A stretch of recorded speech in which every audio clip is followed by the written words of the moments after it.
Existen trabajos arqueológicos que dan cuenta, por lo menos, del culto a las montañas en la zona andina durante el periodo medio. Los volcanes son parte de nuestra vida, interactúan con nuestro medio geológico y también cambian el aspecto físico del territorio. De allí la importancia que tiene no solo como entidad sagrada dentro de la cosmovisión atacameña, sino también dentro de la comprensión de las dinámicas de la geología y la hidrología de una zona tan seca como el desierto de Atacama.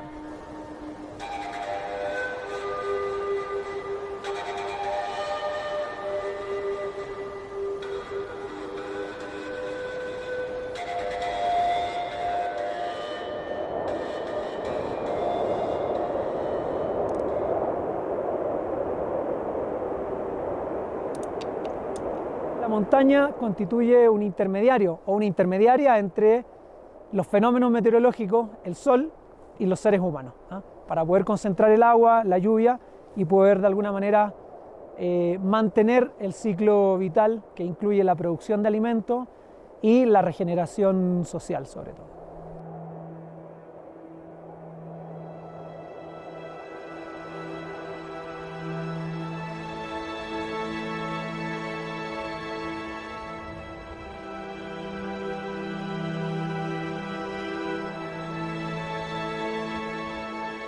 Muchas veces miraste a tu abuelo, a tu abuela, a tus padres hacer ceremonia y siempre mirando, ¿no es cierto?, hacia un lugar determinado. Y siempre ese lugar era el cerro, el Licancabur. Licancabur, la montaña del pueblo, en su corazón guarda agua. De hecho, para los que han tenido la posibilidad de subir, llegan a la cumbre y observan una laguna que en gran parte del año está congelada producto de las bajas temperaturas.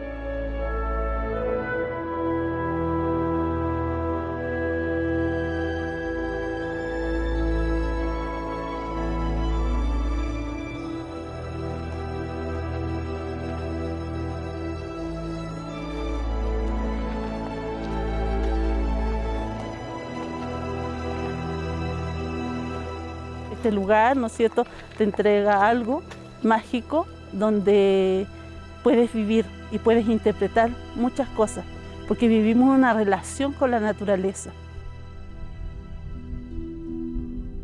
El Tatalicancho.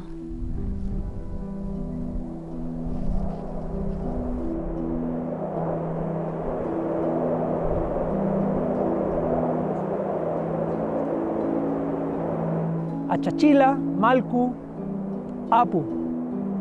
Pero cada uno de estos nombres refiere básicamente al Señor, al guardián, a la guardiana, a los espacios donde física y espiritualmente nos podemos comunicar con el mundo de arriba. Esta sabiduría viene hace de muchísimos años. Yo la tuve a través de mi abuelo, a través de mi mamá. Entonces ellos decían que hay que pedirles permiso, no es llegar y subir. Es como que estuvieras entrando a una casa que no es tuya.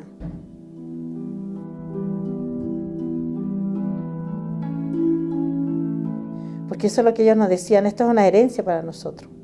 Esa comunicación con la tierra, con el entorno. Que no pierda esa comunicación con los cerros que están ahí arriba, porque si yo pierdo eso, puede desaparecer el agua, ¿cierto? Puede desaparecer toda la riqueza que tenemos nosotros y finalmente nuestra vida termine.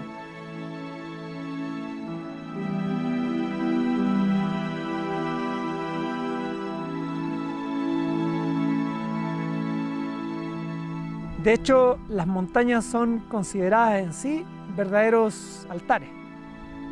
Por su condición altitudinal, están más cerca del cielo. Nos acercan físicamente al Sol, a la Luna, al río celeste, que es la Vía Láctea, y a todas aquellas entidades sagradas que habitan el espacio astronómico.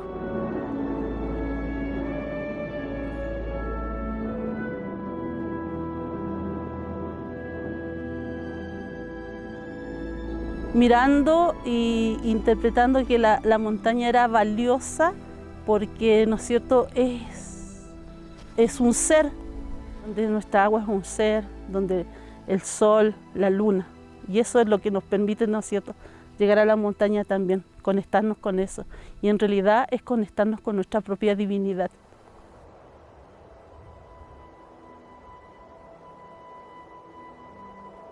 Etnohistóricamente tenemos antecedentes desde la década de 1950 de la realización de ceremonias vinculadas con el agua, ¿no? Esta ceremonia, generalmente realizada desde el mes de septiembre, octubre hasta noviembre, tiene lugar en las quebradas en donde nacen los ríos, en donde están las bocatomas. Para esa fecha, en lugares como Socaire y Peine, la gente sube limpiando el canal, le solicita a la montaña que concentre el agua, que concentre la lluvia en determinados cerros que son particularmente sagrados, en lugares que son previamente establecidos. Estos centros ceremoniales de alguna manera replican la construcción del mundo atacameño.